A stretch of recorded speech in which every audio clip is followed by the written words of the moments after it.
Kegiatan pagi hari ini adalah dalam rangka launching Rumah Restoratif Justice yang diresmikan oleh Jaksa Agung sendiri dengan pilot project di 9 wilayah hukum Kejaksaan Tinggi se-Indonesia dan 31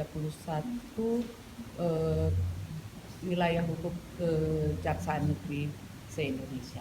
Makna dari keadilan restoratif tersebut apabila ada satu permasalahan hukum antara pelaku dan korban dengan kriteria khusus berdasarkan peraturan Jaksa Agung nomor berapa lagi?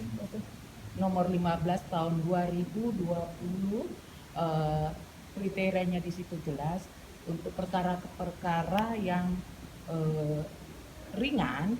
Jadi tidak semua perkara itu harus dibawa ke persidangan di proses hukum, karena kita memandang bahwa pemidanaan itu merupakan upaya terakhir, merupakan ultimum remedium, sehingga perkara-perkara yang dipandang yang masih masuk kriteria atau persyaratan restoratif justice atau keadilan restoratif ini diupayakan maksimal untuk didamaikan, dilakukan kesepakatan damai tanpa syarat antara pelaku dan korban.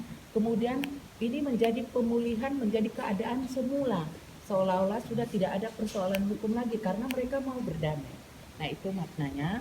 Tentunya Rumah Restoratif Justice ini diawali dengan melakukan sosialisasi kepada masyarakat. Apabila ada pertikaian di antara masyarakat, maka penegak hukum, tentunya di sini kami dari Kejaksaan tidak bekerja sendiri.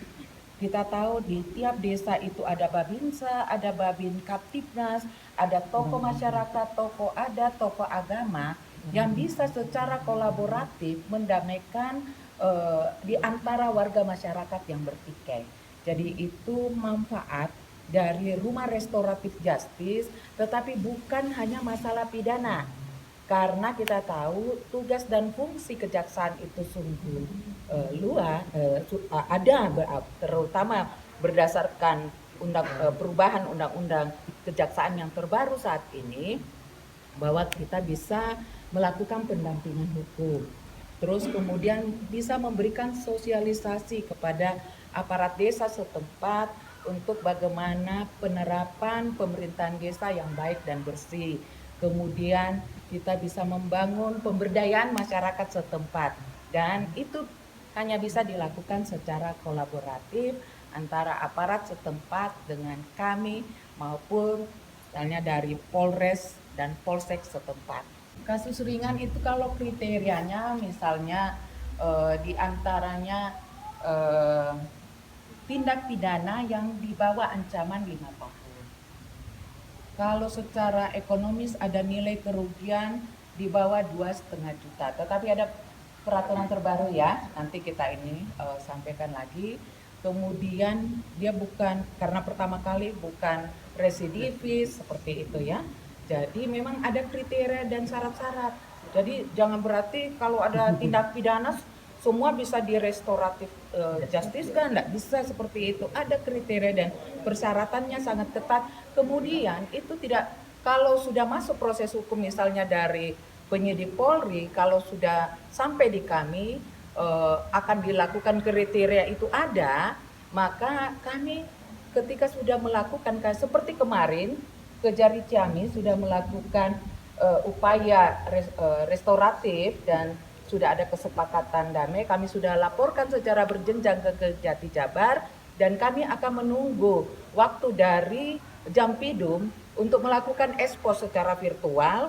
Apakah restoratif justice yang sudah berhasil kemarin kami lakukan ada kesepakatan damai dapat disetujui.